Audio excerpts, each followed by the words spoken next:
Apa yang akan terjadi ketika seorang gadis kecil dengan pakaian lusuh tiba-tiba muncul di kantor mewah dan menyerahkan sebuah tas merah bermerek kepada seorang wanita karier angkuh? Senyum tulus sang gadis membuat semua orang terdiam. Tapi rahasia apa yang sebenarnya tersembunyi di balik tas itu? Namaku Arini. Usia 20 tahun. Di usia semuda ini, banyak orang bilang, aku terlalu cepat menapaki tangga kesuksesan. Tapi aku selalu membalas komentar itu dengan senyum tipis, seolah aku tidak peduli. Padahal jauh di dalam hati, aku justru bangga. Aku bekerja di sebuah perusahaan besar yang bergerak di bidang konsultan keuangan. Gedungnya menjulang tinggi di pusat kota Jakarta, dengan interior kaca yang memantulkan cahaya matahari setiap pagi. Setiap kali melangkah masuk ke lobi yang luas, aku merasa seperti ratu. Semua mata karyawan, resepsionis, bahkan satpam sekalipun, seringkali mengikuti setiap gerakanku. Hari-hariku penuh dengan rapat penting, berkas laporan, dan telepon dari klien. Aku terbiasa menegakkan kepala, berbicara dengan nada yakin, dan berjalan dengan langkah yang terdengar mantap di lantai marmer kantor. Semua itu membuatku berbeda. Meskipun aku baru berusia 20 tahun, aku terlihat lebih dewasa dari kebanyakan orang seusiaku. Dan aku tahu, sebagian dari mereka iri kepadaku. Aku selalu tampil sempurna. Rambut panjangku selalu rapi tertata. Jas mewah yang kubeli dengan gaji bulan lalu selalu melekat di tubuhku, memberi kesan elegan. Dan yang paling aku banggakan, tas merah bermerek yang harganya bisa membuat satu keluarga miskin hidup selama beberapa bulan, selalu kubawa kemanapun aku pergi. Tas itu adalah simbol pencapaianku. Simbol bahwa aku berhasil keluar dari masa kecil yang penuh kekurangan. Ya, dulu aku miskin, tapi aku jarang mau mengingatnya. Bagiku, masa lalu itu hanya bayangan yang tidak layak disentuh. Aku ingin hidupku sekarang terlihat bersih, berkilau, tanpa noda. Setiap kali ada orang bertanya tentang keluargaku, aku selalu menjawab singkat, lalu mengalihkan topik. Aku tidak mau kelemahanku diketahui siapapun. Di kantor, aku dikenal sebagai sosok ambisius. Aku tidak segan menegur bawahan yang telat menyerahkan laporan, bahkan meskipun mereka lebih tua dariku. Aku percaya usia tidak bisa menjadi alasan untuk menutupi kelemahan. Aku sudah berjanji pada diriku sendiri. Aku akan lebih tinggi dari siapapun, lebih kuat, lebih kaya, dan lebih dihormati. Namun, di balik semua itu, aku juga sadar, hidupku mulai kehilangan sesuatu. Entah apa. Setiap malam, setelah pulang dengan mobil pribadiku, aku masuk ke apartemen mewah yang dingin dan sepi. Tidak ada suara orang tua, tidak ada canda tawa adik, tidak ada siapapun yang menyambutku. Hanya kesunyian. Tapi aku menenangkan diri dengan berkata, ini harga dari sebuah kesuksesan. Pagi itu, aku kembali datang ke kantor lebih awal dari biasanya. Matahari masih condong ke timur, menyinari jendela-jendela gedung tinggi. Aku mengenakan jas putih dengan potongan elegan, sepatu hak tinggi yang berkilau, dan tentu saja tas merah kesayanganku. Karyawan lain yang baru datang memandangku dengan ekspresi yang sulit kutebak. Ada yang kagum, ada yang iri, ada juga yang hanya bisa menggelengkan kepala. Aku berjalan melewati mereka tanpa menoleh, seakan aku berada di dunia yang berbeda. Pagi Bu Arini, sapaan itu sering terdengar. Ya, meski usiaku masih sangat muda, sebagian besar karyawan di kantor lebih nyaman memanggilku Bu daripada Mbak. Mungkin karena sikapku yang tegas. Mungkin juga karena mereka sungkan. Aku hanya mengangguk singkat. Tidak ada senyum. Aku memang jarang tersenyum pada orang lain kecuali pada klien penting. Aku percaya, terlalu banyak senyum bisa menurunkan wibawa. Setibanya di ruanganku, aku membuka laptop, memeriksa email, dan menyeruput kopi hangat yang sudah disiapkan office boy. Aku merasa semuanya terkendali. Seperti biasa, aku berada di puncak. Namun, di sela kesibukanku, aku sempat melihat sesuatu dari jendela kaca ruanganku. Seorang anak kecil melintas di depan gedung kantor. Usianya sekitar 8 tahun. Bajunya lusuh, wajahnya kotor, rambutnya kusut. Ia membawa kantong plastik berisi botol-botol bekas. Aku hanya melirik sekilas, hanya beberapa detik. Lalu aku kembali fokus pada layar laptop. Bukan urusanku. Gumamku dalam hati, tapi entah kenapa, bayangan senyumnya masih menempel di kepalaku. Senyum itu berbeda. Bukan senyum meminta belas kasihan. Justru sebaliknya, senyum itu terlihat begitu tulus. Aku berusaha mengalihkan pikiran. Ada banyak pekerjaan yang harus kuselesaikan. Tapi, di dalam hati kecilku, aku tahu ada sesuatu yang tidak beres. Hari itu terasa panjang. Banyak rapat, banyak tekanan. Namun rasa gelisah itu terus mengikuti. Hingga malam tiba, ketika aku pulang ke apartemen, aku kembali berdiri di depan cermin, memandang wajahku sendiri. Arini, kau sudah punya segalanya. Aku mencoba menenangkan diri. Tapi pantulan di cermin seolah balik bertanya padaku. Benarkah kau sudah punya segalanya? Atau kau hanya punya hampa yang dibungkus kemewahan? Aku terdiam. Untuk pertama kalinya aku merasa mungkin ada sesuatu yang salah dengan hidupku. Dan aku tidak tahu bahwa senyum anak kecil lusuh yang kulihat hari itu akan mengubah segalanya. Hari berikutnya, aku kembali menapaki lantai marmer kantor dengan langkah yang sama mantapnya. Jas hitam dengan garis potongan ramping menempel di tubuhku. Sepatu hak tinggi berkilau, dan tentu saja, tas merah yang selalu kubanggakan. Aku berjalan, melewati kerumunan karyawan yang sibuk dengan tumpukan berkas. Beberapa menunduk memberi salam, sebagian hanya berbisik-bisik pelan sambil melirikku. Semua itu sudah biasa. Aku sudah terbiasa menjadi pusat perhatian. Namun, yang tidak biasa adalah rasa gelisah yang masih tersisa sejak kemarin. Bayangan anak kecil lusuh itu masih menempel di kepalaku. Senyumnya, tatapannya.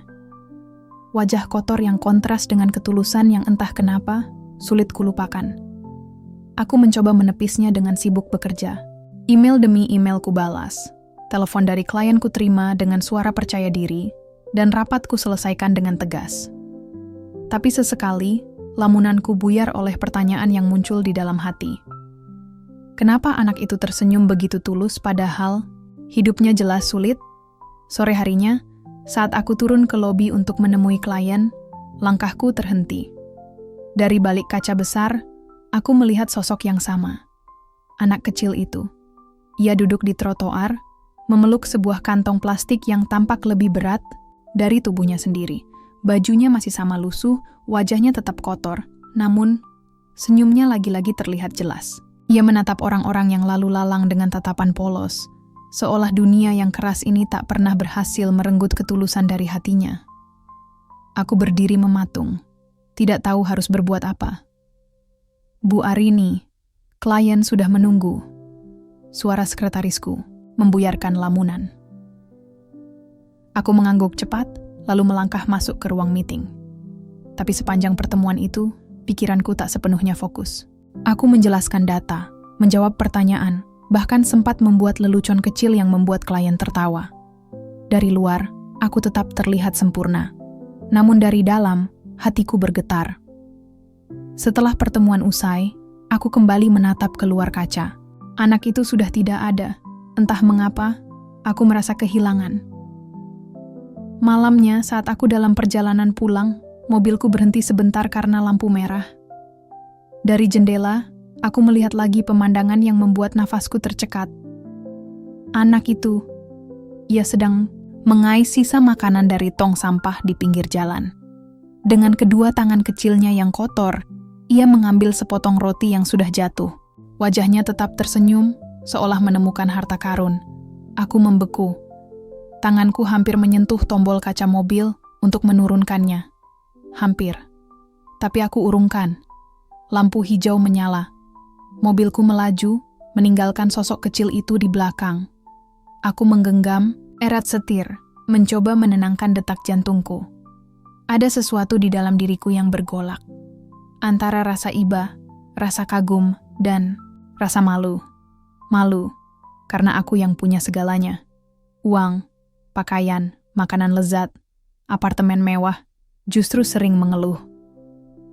Sementara anak itu, yang bahkan untuk makan pun harus mengais dari tempat sampah, masih bisa tersenyum begitu tulus. Malam itu aku tiba di apartemen. Kukunci pintu, kubuka sepatu, lalu melemparkan tas merah ke sofa. Aku duduk, menutup wajah dengan kedua tangan. Kenapa dia bisa tersenyum begitu? Apa yang membuatnya begitu kuat? Pertanyaan itu berputar-putar di kepalaku. Membuatku sulit tidur. Keesokan harinya, aku berangkat lebih pagi dari biasanya. Aku sengaja menunggu sebentar di depan gedung kantor. Entah kenapa, aku ingin melihat anak itu lagi. Dan benar, tak lama kemudian, sosok kecil itu muncul.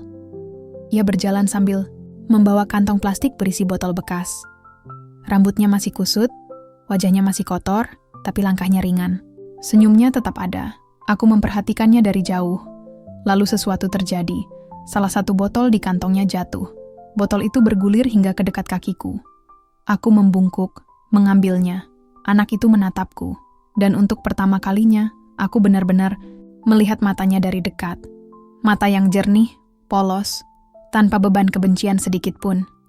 "Terima kasih, Kak," ucapnya lirih sambil tersenyum. Aku tertegun. Hanya itu. 2 kata sederhana.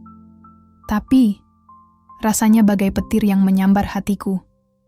Aku ingin bertanya banyak hal. Siapa namanya? Di mana ia tinggal? Mengapa ia di sini? Tapi lidahku keluh. Aku hanya berdiri, terpaku, memandanginya berjalan pergi sambil kembali memeluk kantong plastiknya. Sejak saat itu aku tahu. Hidupku yang selama ini kuanggap sempurna, ternyata mulai retak. Dan aku belum tahu bahwa retakan kecil itu akan segera menghancurkan seluruh tembok yang selama ini kubangun dengan penuh kesombongan. Pagi itu, aku kembali berdiri di depan cermin apartemen. Rambutku kutata sempurna, lipstikku merah tegas, jas krem elegan membalut tubuhku, dan tentu saja, tas merah kesayanganku kukaitkan di bahu. Aku menghela napas panjang. Dari luar, aku terlihat sempurna. Dari dalam, entah kenapa, aku mulai merasa ada sesuatu yang hilang. Namun aku menepis perasaan itu. Aku Arini. Aku tidak boleh terlihat lemah. Aku turun ke lobi apartemen, lalu masuk ke mobil yang menjemputku. Jalanan pagi seperti biasa penuh sesak, tapi pikiranku masih melayang ke anak kecil lusuh yang kemarin bertemu denganku. Senyumnya, ucapannya. "Terima kasih, Kak." 2 kata sederhana yang entah kenapa terus menggema di kepalaku. Aku menggeleng cepat. Tidak. Aku tidak boleh memikirkan itu lagi. Aku harus fokus pada pekerjaan. Hidupku adalah tentang ambisi, tentang kemenangan, bukan tentang belas kasihan. Setiba di kantor, suasana sibuk seperti biasa menyambutku. Puluhan karyawan berlalu lalang dengan kertas di tangan, suara telepon berdering, dan dentingan keyboard terdengar di mana-mana. Namun begitu aku masuk, suasana seolah berubah. Beberapa orang menunduk memberi salam, sebagian lain hanya berbisik sambil melirikku. Aku sudah terbiasa dengan itu. Mereka tahu aku berbeda. "Pagi, Bu Arini." Seorang karyawan junior menyapaku gugup. Aku hanya mengangguk, lalu melangkah menuju lift dengan kepala tegak. Di dalam lift, bayangan kaca memantulkan sosokku. Aku tersenyum tipis, meyakinkan diri bahwa aku memang berada di puncak. Namun, begitu pintu lift terbuka di lantai 7, aku mendengar bisik-bisik yang tak biasa. Beberapa karyawan berkerumun di dekat meja resepsionis lantai itu. Wajah mereka terlihat heran sekaligus terkejut. Aku mengernyit. "Ada apa?" Saat aku berjalan mendekat, suasana mendadak hening. Semua orang menoleh kepadaku. Dan di sana, berdiri, sosok yang sama, anak itu. Ya Tuhan, anak kecil lusuh itu berdiri di dalam kantor mewah ini. Baju kotor, wajah penuh debu, dan tangan kecilnya menggenggam erat kantong plastik berisi botol bekas. Aku terdiam. Semua karyawan yang ada di situ memandangiku, seolah menunggu reaksiku. "Arini, kau kenal anak ini?" Suara salah satu supervisor memecah keheningan. Aku tercekat. Aku ingin berkata tidak. Aku ingin mengusirnya. Tapi lidahku kaku. Anak itu menatapku. Senyumnya masih sama. Senyum yang kemarin membuatku gelisah. kini muncul lagi di hadapan puluhan pasang mata. Lalu, tanpa ragu, ia melangkah ke arahku. Semua orang menahan napas. Dari kantong plastiknya, ia mengeluarkan sesuatu. Dan ketika kulihat jelas, hatiku serasa jatuh. Itu tas merahku. Tas bermerek yang sempat hilang 2 hari lalu. Aku sempat panik, menyuruh office boy mencarinya, bahkan menuduh orang dalam mencurinya. Dan kini, tas itu ada di tangan anak kecil kotor ini. Ini, punya kakak kan? Katanya polos sambil menyerahkan tas itu padaku. Semua orang di sekitarku terperangah. Ada yang berbisik, ada yang menutup mulut dengan tangan, ada yang melotot tak percaya. Aku sendiri terpaku. Tangan gemetar saat menerima tas itu. Seharusnya aku merasa lega. Seharusnya aku marah karena tas semahal ini bisa berada di tangan anak jalanan. Seharusnya aku menegurnya dengan kata-kata tajam. Tapi yang kurasakan justru sebaliknya. Malu, ya. Untuk pertama kalinya dalam hidupku, aku merasa begitu kecil. Semua orang memandangiku dengan tatapan penuh tanda tanya. Mereka menunggu aku berkata, sesuatu. Tapi aku tidak bisa. Suaraku tercekat. Aku hanya memeluk tas itu, sementara anak kecil itu tersenyum lebar, seolah tidak ada yang salah. Kenapa? Kenapa kau kembalikan ini padaku? Tanyaku lirih, hampir tak terdengar. Anak itu mengangkat bahu kecilnya. Karena itu bukan milikku, Kak. Aku menemukannya waktu cari botol di dekat tempat sampah. Aku tahu ini barang mahal. Jadi kupikir, pasti ada yang sangat kehilangan. Hening. Aku bisa mendengar detak jantungku sendiri. Kata-katanya sederhana, tapi menamparku keras. Aku, Arini, yang selama ini hidup dalam kemewahan, yang selalu takut kehilangan barang mahal, yang rela bersikap kasar demi mempertahankan gengsi, kini dipermalukan oleh ketulusan seorang anak kecil miskin. Semua orang masih memandangiku. Supervisor, staff, bahkan office boy yang berdiri di sudut ruangan.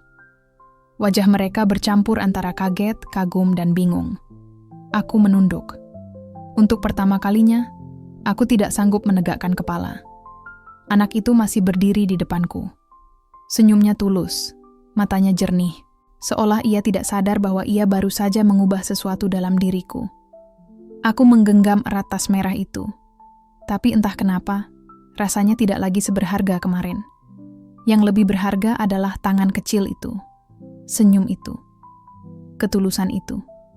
Dan aku tahu hidupku tidak akan pernah sama lagi setelah hari ini. Sejak pagi itu, sejak anak kecil lusuh itu berdiri di tengah kantor mewahku, suasana hatiku tidak lagi sama. Aku duduk di ruanganku, menatap kosong ke arah laptop yang layarnya masih menampilkan angka-angka laporan keuangan. Namun huruf dan angka itu terlihat kabur. Bukan karena mataku lelah, tapi karena pikiranku jauh melayang. Tas merah yang kukembalikan ke laci mejaku kini seolah menjadi saksi bisu.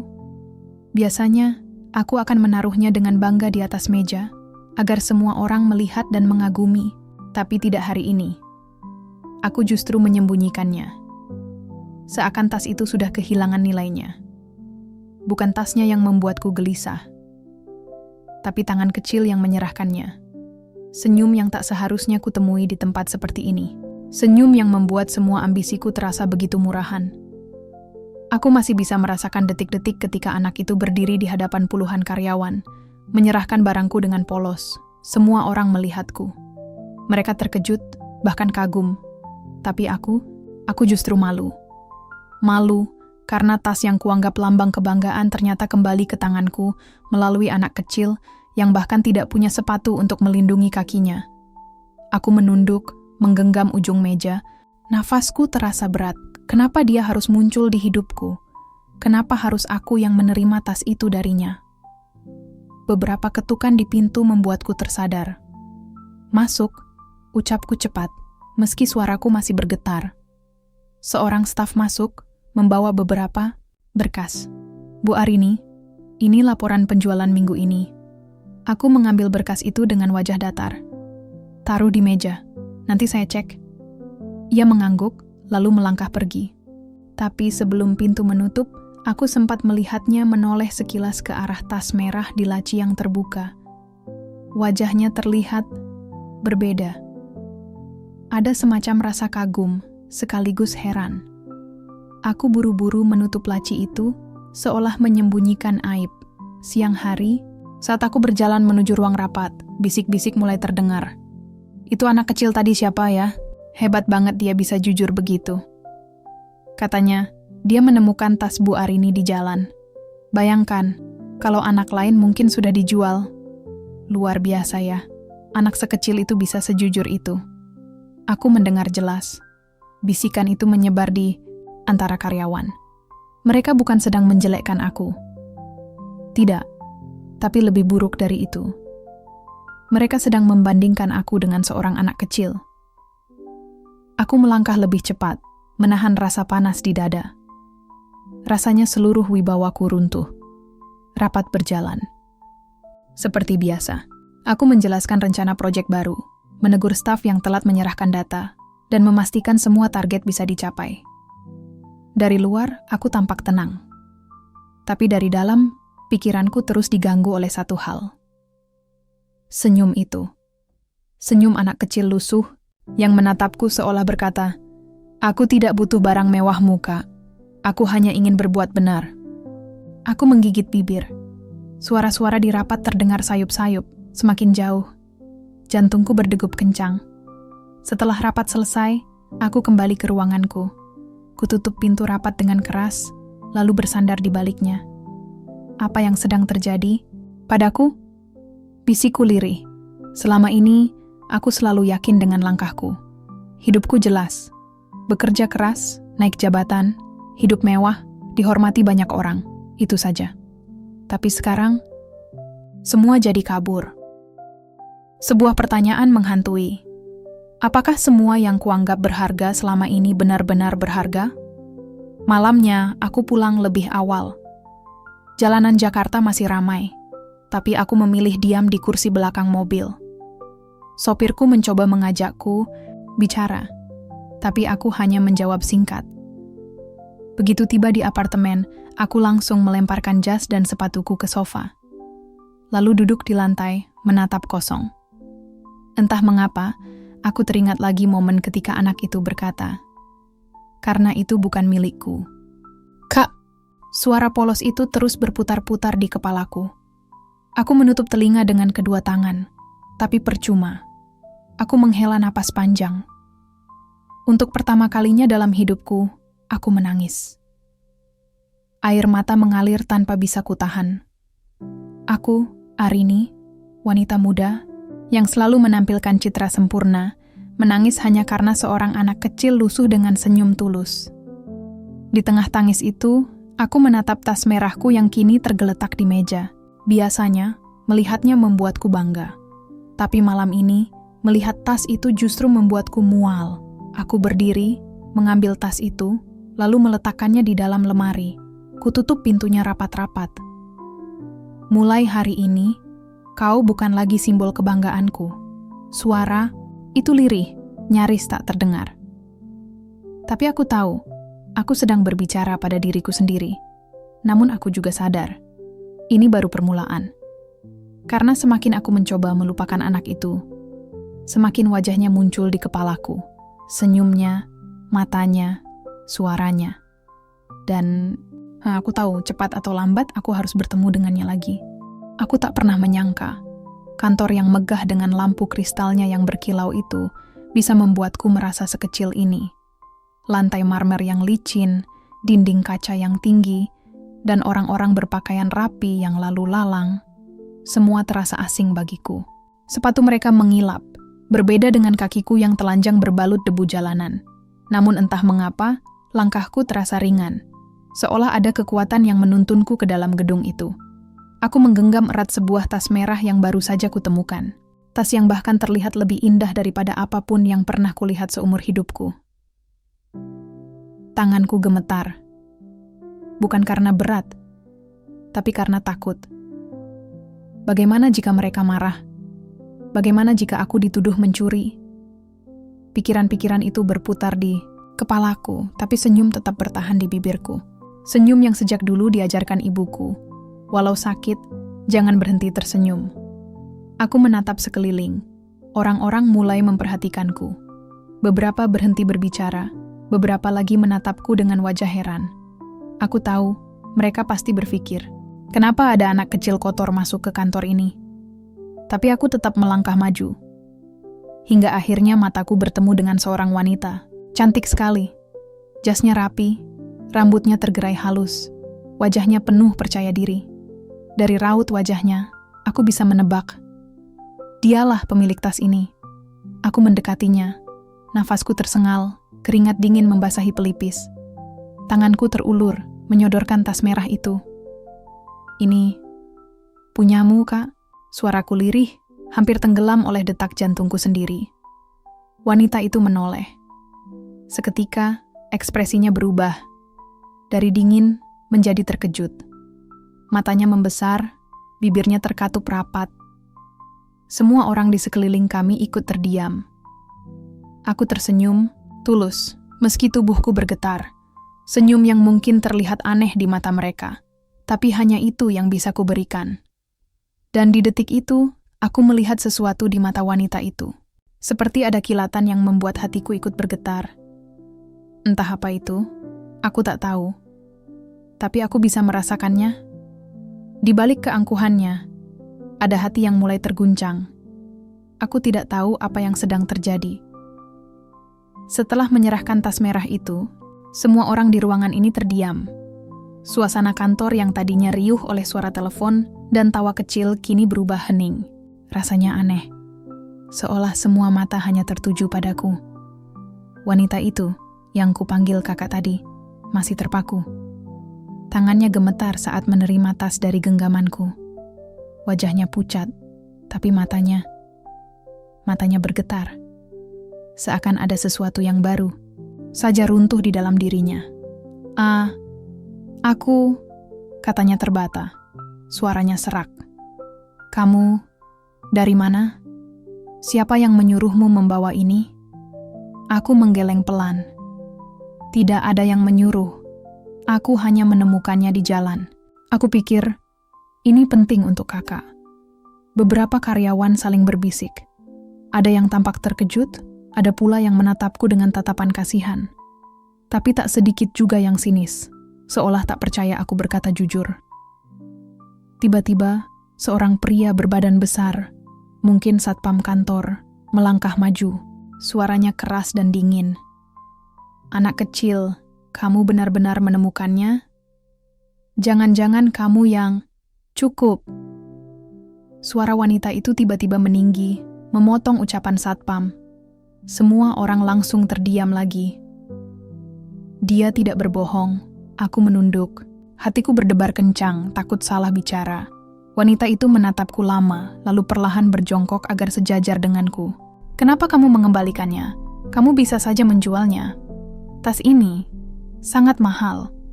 Aku hanya bisa tersenyum. Ibuku selalu bilang, kalau sesuatu bukan milikku, jangan kuambil. Mungkin tas ini penting untuk kakak. Jadi, aku kembalikan. Suasana seakan semakin hening. Aku bisa merasakan. Kata-kataku menusuk hati beberapa orang di ruangan itu.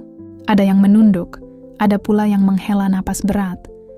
Namun tiba-tiba, seorang wanita lain, karyawan kantor dengan wajah ketus, menyela. Sudahlah. Jangan mudah percaya. Anak ini bisa saja pura-pura polos. Jangan-jangan dia yang mencuri, lalu berpura-pura baik dengan mengembalikannya. Ucapannya bagai pisau yang menusuk dadaku. Aku terdiam, mataku panas. Air mata hampir jatuh, tapi aku menahannya. Wanita pemilik tas itu menoleh tajam, menatap karyawan tersebut. Jangan asal bicara. Aku tahu apa yang aku rasakan. Anak ini tulus. Aku menelan ludah, tak tahu harus berkata apa. Namun jauh di dalam hati, aku bisa merasakan sesuatu yang aneh. Kata-kata dan sikap mereka membuatku sadar.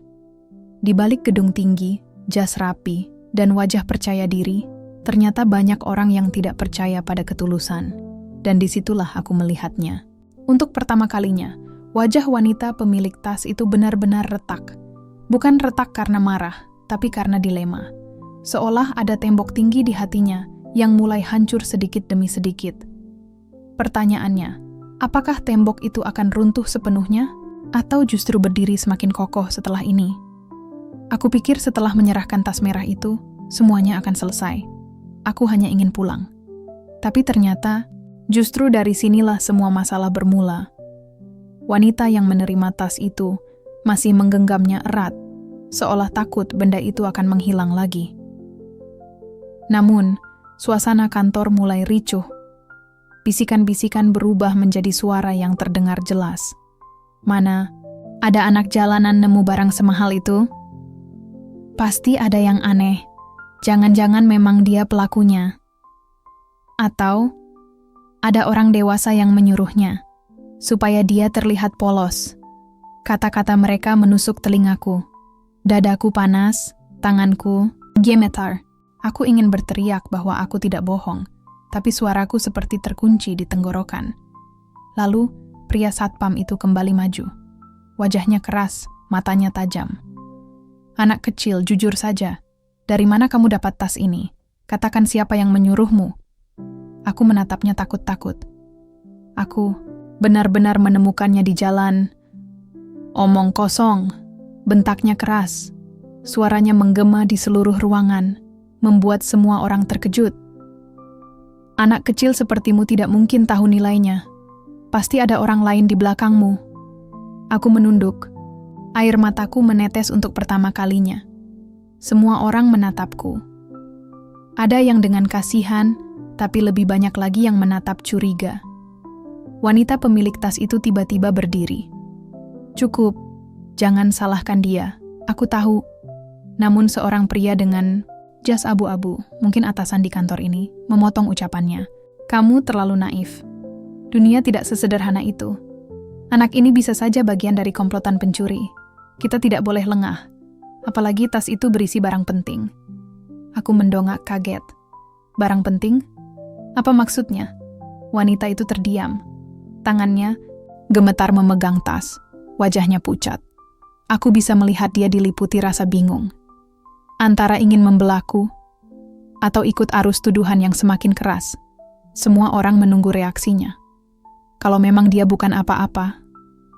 Buktikan, seru seorang karyawan lain. Kalau anak ini jujur, biarkan polisi yang memeriksa. Aku merasa tubuhku lemas. Polisi? Aku tidak pernah berurusan dengan mereka. Aku takut. Sangat takut. Aku menatap wanita itu, satu-satunya orang yang tadi sempat membelaku. Air mataku jatuh tanpa bisa kutahan. Kak, aku tidak bohong. Aku hanya ingin mengembalikan tas itu. Dia menatapku, lama sekali. Aku bisa melihat matanya berkaca-kaca, seolah ada perang batin yang tidak bisa disembunyikan. Tapi sebelum ia sempat menjawab, suara pria atasan itu kembali terdengar, dingin dan tegas. Kalau begitu kita bawa saja anak ini ke kantor polisi. Biar mereka yang mengusut. Jangan sampai perusahaan kita dirugikan. Suasana kantor mendadak kacau. Beberapa karyawan mendukung, beberapa terlihat ragu, tapi hampir semuanya memandangku dengan tatapan berat. Aku berdiri terpaku, tubuh kecilku gemetar. Hatiku berteriak ingin lari, tapi kakiku terasa terkunci. Dan di saat itulah aku sadar, bukan hanya kejujuranku yang dipertaruhkan, tapi juga hatinya. Apakah dia, wanita muda yang selama ini dikenal angkuh, akan berdiri di sisiku? Atau membiarkanku jatuh sendirian? Aku hanya bisa menatap lantai. Air mata jatuh satu-satu. Suasana kantor begitu bising. Suara orang-orang berdebat. Tuduhan yang dilemparkan ke arahku, semua bercampur jadi satu. Cepat serahkan saja ke polisi. Anak ini berbahaya. Jangan tertipu wajah polosnya. Betul, jangan sampai perusahaan kita dirugikan. Aku merasa kepalaku berputar. Jantungku berdetak kencang, keringat dingin bercucuran di pelipis. Aku ingin berlari keluar, tapi tangan satpam itu sudah menggenggam. Lenganku kuat-kuat, lepaskan aku om. Aku tidak salah, suaraku pecah, penuh isak. Namun ia justru menarikku lebih keras. Kamu jangan pura-pura, polisi akan tahu kebohonganmu. Aku menoleh mencari sosok wanita itu, satu-satunya harapanku. Dia masih berdiri di tengah kerumunan, memeluk tas merahnya. Wajahnya kacau, matanya penuh air. Tapi, dia diam. Tidak bersuara sedikit pun. Hatiku runtuh. Aku menjerit, "Kak, tolong aku. Aku benar-benar hanya ingin mengembalikan tas itu." Ruangan mendadak hening. Semua menoleh ke arahku. Suara tangisku menggema. Tapi setelah itu, bisikan-bisikan kembali muncul. Kasihan juga ya. Tapi siapa yang tahu kebenarannya? Kalau tas itu berisi dokumen penting, lebih baik hati-hati. Bisa-bisa ini memang skenario pencurian. Pria berjas abu-abu, yang sepertinya bos besar, mengangkat tangan, membuat semua orang terdiam. Bawa anak ini ke polisi. Saya tidak mau mengambil risiko. Kalau dia jujur, polisi yang akan membuktikan. Kalau tidak, ya, biar hukum yang bicara. Satpam itu mengangguk dan mulai menyeretku keluar. Aku menjerit, menangis sejadi-jadinya. "Aku tidak bohong! Aku tidak bohong!" Tangisku memecah suasana kantor. Tapi tidak ada yang menolong. Tidak ada yang berani menentang keputusan atasannya. Semua hanya menatapku dengan tatapan iba bercampur ragu. Kakiku terseret, suaraku parau, napasku terengah-engah. Aku benar-benar tidak tahu harus bagaimana lagi. Dan di saat semua harapan terasa hilang, wanita muda itu akhirnya bersuara. Suaranya keras, bergetar, penuh amarah sekaligus luka. "Berhenti, jangan sentuh dia." Semua orang menoleh. Satpam terhenti. Aku ikut mendongak dengan mata bengkak. Tubuhku gemetar. Wanita itu melangkah maju, matanya tajam meski dipenuhi air. Dia berdiri di hadapan semua orang, memeluk tas merah itu erat-erat. Kalau ada yang harus dibawa ke polisi, itu aku. Karena tas ini memang milikku, dan aku tahu anak kecil ini sama sekali tidak bersalah. Ruangan hening. Semua terdiam, wajah mereka kaget bercampur bingung. Aku membeku, air mataku berhenti seketika. Wanita itu akhirnya memilih.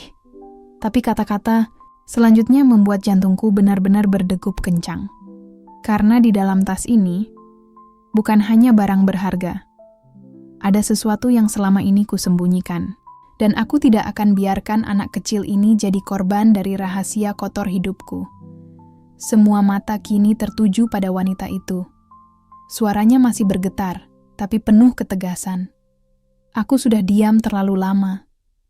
Tapi sekarang aku tidak bisa lagi membiarkan anak kecil ini jadi kambing hitam, katanya, menggenggam tas merah itu erat. Bos berjas abu-abu maju satu langkah. "Maksud Anda apa, Nona?" Wanita itu menunduk sejenak, menarik napas panjang, lalu membuka resleting tasnya perlahan. Suara kecil itu terdengar jelas, membuat semua orang menahan napas. Kantor yang biasanya riuh kini benar-benar sunyi.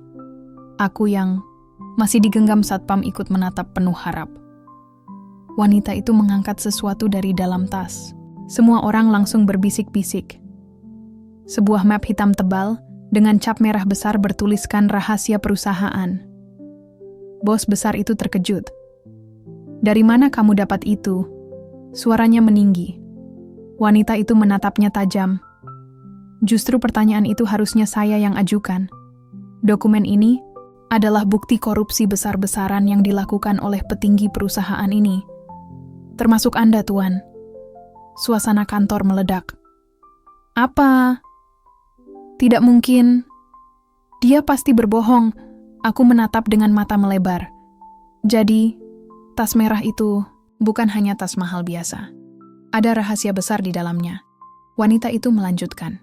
Suaranya bergetar namun tegas. "Beberapa hari lalu, tas ini dicuri dari apartemenku. Aku panik, karena di dalamnya ada bukti penting. Aku tahu nyawaku bisa terancam kalau sampai dokumen ini jatuh ke tangan orang yang salah. Aku sudah mencari kemana-mana. Sampai hari ini, tas itu kembali ke tanganku lewat anak kecil ini." Dia menoleh padaku, matanya berkaca-kaca. "Kalau bukan karena dia, aku mungkin tidak akan pernah bisa membuka aib ini di depan kalian semua." Orang-orang mulai gaduh. Ada yang kaget, ada yang masih ragu, ada juga yang mulai berbisik takut. Bos berjas abu-abu tampak pucat, keringat mengalir di dahinya. Dia berusaha menutupi kepanikan dengan suara lantang. "Jangan percaya omong kosongnya. Itu fitnah, dokumen palsu, satpam, bawa mereka keluar sekarang juga." Tapi kali ini, para karyawan mulai saling pandang. Ada yang menahan satpam, ada yang maju ke depan dengan wajah penuh emosi.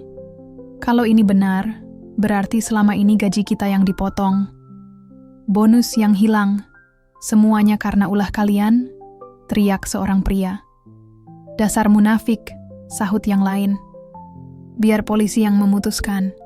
Situasi kantor jadi kacau. Beberapa karyawan memberanikan diri merekam dengan ponsel. Aku hanya berdiri di samping wanita itu, masih gemetar. Tapi untuk pertama kalinya merasa tidak sendirian.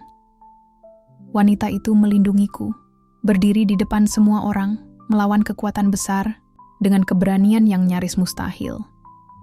Dia menggenggam tanganku erat. "Jangan takut, sekarang kebenaran sudah mulai terlihat." Dan di tengah kekacauan itu, suara sirin polisi mulai terdengar dari luar gedung. Sirin polisi semakin keras. Pintu kantor didobrak, beberapa petugas masuk dengan sigap. Semua karyawan langsung terdiam, sebagian menjauh ketakutan. Seorang polisi berpangkat tinggi maju ke depan. "Kami mendapat laporan adanya dokumen penting terkait kasus korupsi perusahaan ini." Wanita itu segera menyerahkan map hitam dari dalam tas merahnya. Tangannya sedikit gemetar, tapi matanya tegas. "Ini buktinya, Pak. Saya siap memberikan kesaksian." Bos berjas abu-abu mencoba melawan. "Fitnah. Semua fitnah. Dia hanya wanita gila yang ingin menjatuhkan saya." Namun, polisi membuka map. Itu menatap isi dokumen dengan seksama, lalu menoleh pada bos dengan tatapan dingin. "Tuan, nama Anda jelas tercatat di sini, termasuk aliran dana ke rekening pribadi Anda di luar negeri." Semua karyawan bersorak, sebagian menangis lega, sebagian marah, karena selama ini dipermainkan. Bos berjas abu-abu berusaha kabur, tapi langsung ditangkap. Tangannya diborgol, wajahnya penuh amarah. "Kalian belum menang, kalian akan menyesal," teriaknya sambil digiring keluar. Aku berdiri terpaku. Semua terasa seperti mimpi. Dari anak kecil lusuh yang hanya ingin mengembalikan tas, kini aku menyaksikan keadilan besar terjadi di depanku. Wanita itu menatapku lembut, lalu berlutut hingga sejajar dengan tubuh kecilku. "Kamu tahu, senyummu tadi, ketika menyerahkan tas ini, itu senyum paling tulus yang pernah kulihat. Senyum itu yang mengubah segalanya." Aku hampir menangis. Air mataku mengalir, tapi bibirku tetap tersenyum. "Aku cuma ingin berbuat baik, Kak." Wanita itu memelukku erat. Untuk pertama kalinya, aku merasa dipeluk bukan sebagai anak jalanan kotor, tapi sebagai manusia yang berarti. Para karyawan ikut menatapku dengan wajah berbeda. Tidak lagi jijik, tidak lagi meremehkan. Ada yang tersenyum haru, ada yang bahkan menepuk bahuku pelan. "Anak kecil ini lebih punya hati daripada bos kita yang tamak," kata seorang karyawan dengan suara bergetar. "Dialah pahlawan hari ini," tambah yang lain. Aku menunduk malu, tapi hatiku hangat. Polisi kemudian menepuk pundak wanita itu. "Terima kasih, Nona. Berkat keberanian Anda dan anak ini, kami bisa membuka kasus besar yang sudah lama kami selidiki." Wanita itu hanya mengangguk, lalu menoleh lagi padaku. "Kamu tidak punya siapa-siapa di sini, kan?" Aku terdiam. Tidak tahu harus jawab apa. Dia tersenyum lembut, lalu menggenggam tanganku erat. "Kalau begitu, mulai sekarang anggaplah aku keluargamu." Aku tidak bisa menahan tangis lagi. Aku menangis dalam pelukannya.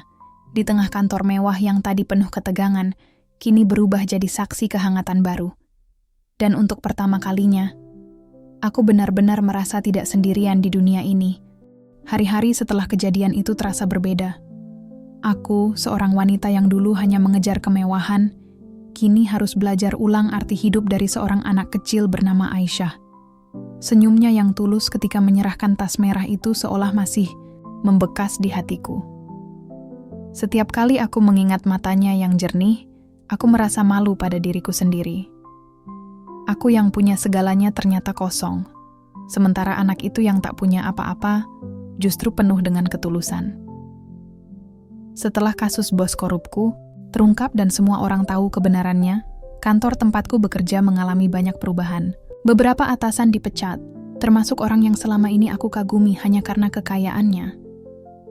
Beberapa karyawan pindah, beberapa lainnya tetap bertahan. Aku memutuskan untuk tidak pergi.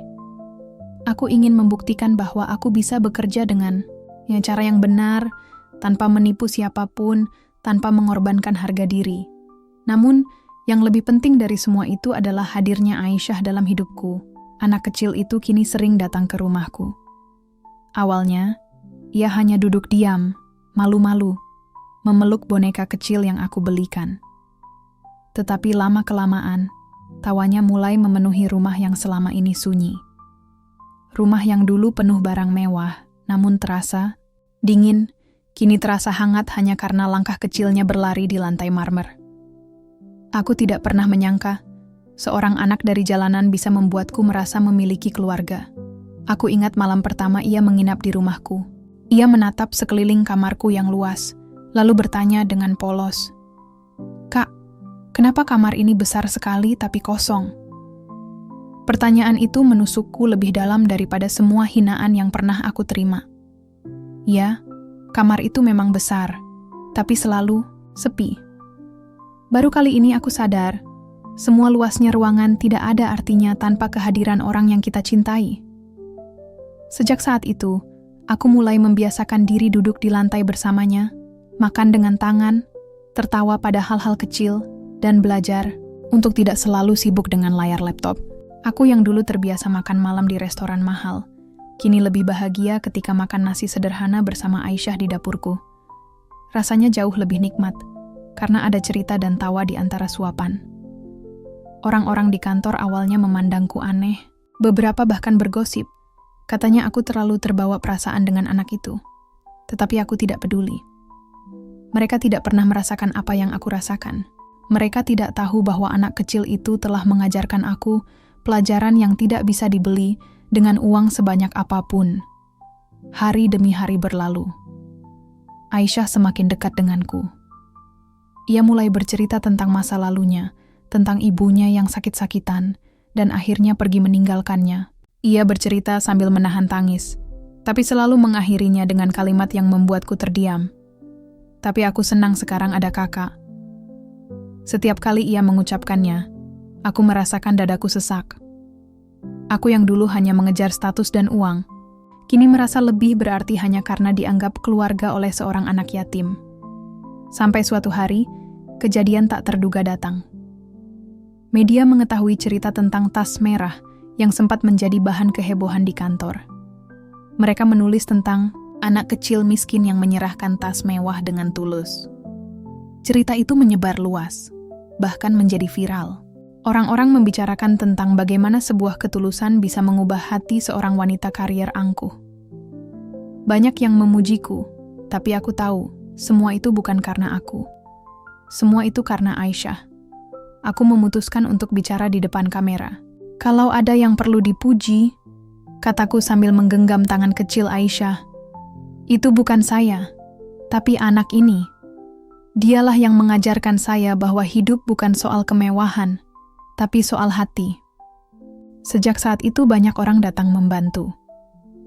Beberapa yayasan menawarkan beasiswa untuk Aisyah. Beberapa keluarga ingin mengadopsinya, tapi Aisyah menolak. Ia memelukku erat dan berkata, "Aku sudah punya kakak." Kata-kata itu membuatku menangis di depan banyak orang. Aku sadar, aku bukan lagi sekadar wanita muda yang mengejar karier. Aku kini seorang kakak, bahkan mungkin seorang ibu bagi anak kecil ini. Perlahan, hidupku berubah. Aku tidak lagi merasa sendirian. Aku bekerja lebih giat, bukan untuk membeli tas baru, tapi untuk menyiapkan masa depan bagi Aisyah. Aku ingin ia sekolah tinggi, menjadi orang yang kuat, dan tidak perlu lagi merasa kekurangan. Aku ingin membalas senyumnya dengan sebuah kehidupan yang lebih layak. Kadang aku masih bertanya-tanya dalam hati, bagaimana bisa hidupku berubah begitu drastis hanya karena satu senyum dan satu tas merah. Tetapi semakin aku memikirkan, semakin aku sadar, hidup memang selalu punya cara aneh untuk mengajarkan kita. Kadang lewat kehilangan, kadang lewat luka, tapi kali ini lewat tangan kecil seorang anak miskin. Kini, setiap pagi sebelum berangkat kerja, Aisyah selalu berdiri di depan pintu rumah. Ia melambaikan tangan kecilnya sambil berkata, "Semangat ya, Kak." Kalimat sederhana itu lebih berharga dari semua pujian yang pernah aku dapatkan dari bos atau rekan kerja. Aku tahu, jalan di depan masih panjang. Akan ada tantangan, akan ada kesulitan. Tapi selama ada senyum itu, aku yakin aku bisa menjalaninya. Karena di balik senyum seorang anak kecil yang lusuh dan dekil, aku menemukan harapan besar. Harapan yang tak bisa dibeli, harapan yang hanya bisa dirasakan. Dan sejak hari itu, aku berjanji dalam hati.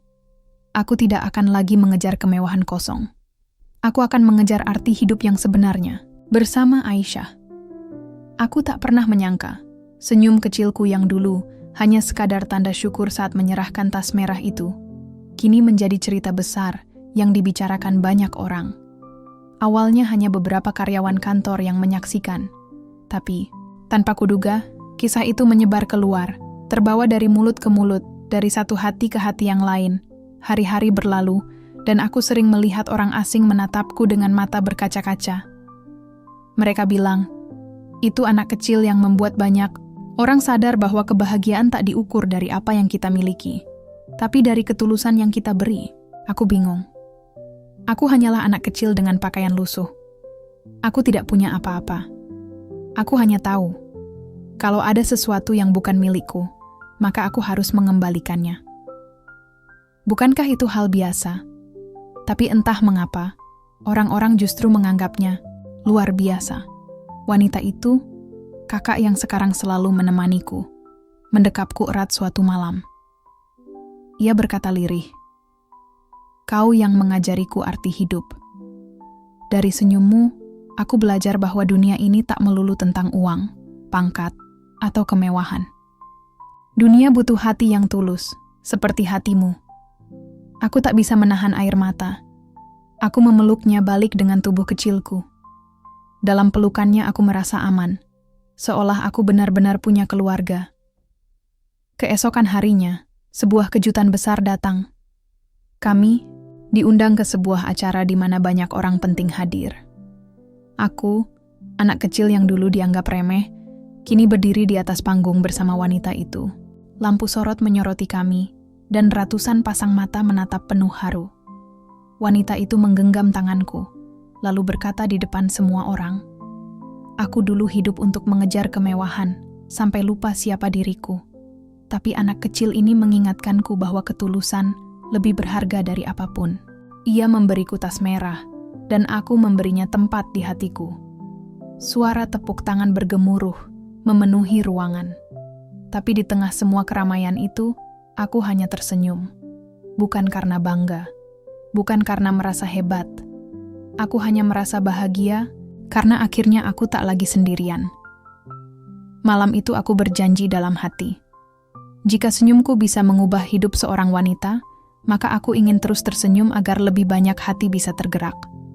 Karena aku percaya, kadang dunia yang keras ini hanya butuh sedikit cahaya dari hati kecil yang tulus. Dan aku ingin menjadi cahaya itu. Hari itu langit begitu cerah. Angin berhembus lembut, seolah ingin membisikkan sesuatu ke telingaku. Aku duduk di teras rumah baru kami, rumah yang tak pernah kubayangkan akan kumiliki. Bukan rumah megah, bukan pula istana besar, tapi cukup untuk melindungi kami dari panas dan hujan. Aku menatap wanita itu, kakak yang kini menjadi keluargaku. Ia sedang sibuk menata bunga di pot kecil. Senyumnya tak lagi kaku, matanya tak lagi kosong seperti dulu. Ada kehangatan di sana, kehangatan yang membuatku yakin bahwa ia telah benar-benar berubah. Aku teringat hari pertama aku masuk ke kantornya, dengan pakaian lusuh, tubuh berdebu, dan kaki yang gemetar. Semua orang menatapku dengan tatapan aneh. Tapi justru dari sanalah segalanya dimulai, perubahan, harapan, dan cinta yang akhirnya kudapatkan. Siapa sangka, tas merah itu ternyata bukan sekadar tas. Ia adalah jembatan yang menyatukan dua dunia yang berbeda. Dunia kecilku yang penuh kekurangan, dan dunia kakak yang dipenuhi kemewahan. Aku menarik napas panjang, lalu bertanya pada diriku sendiri, apakah semua ini kebetulan, atau memang takdir yang Tuhan tuliskan untukku? Wanita itu tiba-tiba duduk di sampingku. Ia menggenggam tanganku erat, lalu berbisik, "Terima kasih sudah datang ke hidupku. Kalau tidak ada kau, mungkin aku masih terjebak dalam kesombongan dan kesepian." Aku hanya tersenyum. Air mataku jatuh, tapi kali ini bukan air mata kesedihan. Ini air mata bahagia. Aku menatap ke arah langit. Dalam hatiku aku berkata, jika dulu aku hanya seorang anak kecil lusuh yang tak dianggap siapa-siapa, kini aku tahu, setiap orang, sekecil apapun dirinya, punya arti besar di mata Tuhan. Senyumku mungkin sederhana, tapi senyum itu telah mengubah hidup seseorang. Dan aku percaya, selama aku terus tersenyum, aku bisa menyalakan cahaya kecil di hati orang lain. Hari mulai senja. Langit berubah jingga, indah sekali. Aku dan kakak duduk bersebelahan, tanpa banyak kata. Hanya hati yang berbicara. Aku menutup mata, merasakan hangatnya angin sore. Dan di dalam hati, aku berbisik pelan. Inilah warisan yang ingin kutinggalkan untuk dunia. Sebuah senyum yang tulus, yang tak pernah padam. Hari itu, aku kembali menatap ke arah meja kerjaku. Tas merah itu masih ada, rapi kuletakkan di pojok meja. Bukan lagi sekadar benda mewah yang dulu kupandang sebagai simbol status, tapi sudah berubah menjadi pengingat perjalanan batin yang tak akan pernah kulupakan. Setiap kali aku melihatnya, aku selalu teringat pada senyum gadis kecil itu. Senyum yang tulus, polos, dan sama sekali tak meminta balasan. Senyum yang mampu mengguncang dinding kesombongan yang dulu kubangun begitu tinggi. Aku masih bisa merasakan tatapan terkejut para karyawan di hari itu. Wajah-wajah yang semula hanya mengenalku sebagai sosok yang angkuh dan tak tersentuh, kini menatapku dengan pandangan berbeda. Seolah mereka ikut menyaksikan bagaimana sebuah hati bisa dilunakkan hanya dengan ketulusan seorang anak kecil. Dan sejak hari itu, hidupku berubah. Aku mulai menurunkan gengsi yang selama ini selalu kupelihara. Aku belajar mendengar, bukan hanya bicara. Aku belajar berbagi, bukan hanya meminta. Aku belajar menghargai setiap hal kecil yang dulu kuanggap remeh. Namun, ada satu pertanyaan yang masih sering muncul dalam pikiranku. Siapakah sebenarnya gadis kecil itu? Kenapa dia bisa muncul di kantor dengan membawa tas itu? Dan kenapa senyumnya seolah membawa pesan khusus hanya untukku? Aku tak pernah benar-benar tahu jawabannya. Kadang aku membayangkan dia hanyalah malaikat kecil yang dikirim Tuhan untuk mengingatkanku. Mengingatkan bahwa dunia ini tak melulu tentang harta, jabatan, dan kemewahan. Tapi lebih dari itu, dunia ini tentang hati, tentang bagaimana kita menjaga hati agar tetap tulus, tetap lembut, dan tetap mampu melihat orang lain dengan kasih sayang. Aku menarik napas panjang, lalu menatap sekali lagi pada tas merah itu. Senyum kecil muncul di wajahku. Hari-hari mungkin akan terus berjalan. Luka, kecewa, dan kebahagiaan akan datang silih berganti. Tapi satu hal yang tak akan pernah padam adalah pelajaran yang kuterima hari itu. Pelajaran dari seorang gadis kecil berusia 8 tahun dengan pakaian lusuh dan senyum yang sederhana. Senyum yang berhasil menyelamatkan hatiku dari kehampaan. Dan sejak saat itu aku berjanji, aku tidak akan pernah lagi membiarkan hatiku tertutup oleh kesombongan. Sebab aku tahu, yang paling mewah di dunia ini bukanlah tas bermerek, mobil mahal, atau jabatan tinggi, melainkan ketulusan hati. Aku masih ingat jelas hari itu. Hari ketika seorang gadis kecil dengan pakaian lusuh datang ke kantorku, membawa tas merah, dan menyerahkannya dengan senyum tulus.